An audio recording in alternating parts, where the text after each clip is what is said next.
చేయబోయే రెసిపీ వచ్చేసి పచ్చిమిరప కోడి వేపుడు.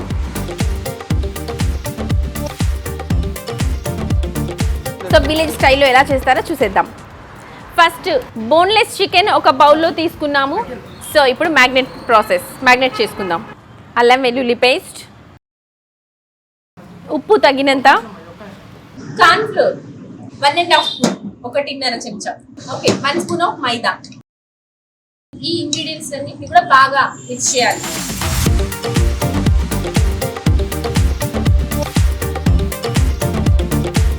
నెక్స్ట్ స్టెప్, కడాయి పెట్టుకున్నారు.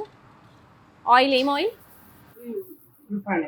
Okay, 2 table spoons of oil, తరిగిన ఉల్లిపాయలు 2 స్పూన్స్, పచ్చిమిర్చి ఒక 2 స్పూన్స్. ఈ ఆయిల్లో తరిగిన ఉల్లిపాయలు ఇంకా తరిగిన పచ్చిమిరపకాయలు వేసి ఫ్రై చేస్తున్నాము. అవి కొంచెం సేపు ఇట్లా వేగిన తర్వాత కొద్దిగా అల్లం వెల్లుల్లి పేస్ట్ ఒక 1/2 స్పూన్, 1/2 చెంచా.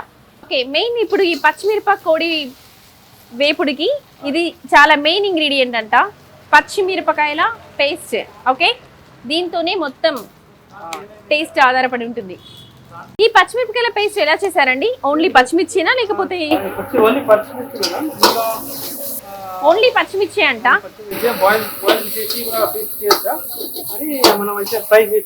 బాయిల్ చేసి కూడా ఈ పచ్చిమిర్చి పేస్ట్ చేయొచ్చు, కానీ వీళ్ళు ఫ్రై చేసి పేస్ట్ చేశారంట, వేయించి. ఓకే, కొంచెం కలర్ కోసం పసుపు ఒక 1/2 స్పూన్, ధనియాల పొడి ఒక 1/2 స్పూన్, జీరా పౌడర్ ఒక 1/2 స్పూన్. ఓకే, తగినంత సాల్ట్. ఓకే, ఇవన్నీ యాడ్ చేసుకొని మంచిగా ఫ్రై చేస్తున్నారు.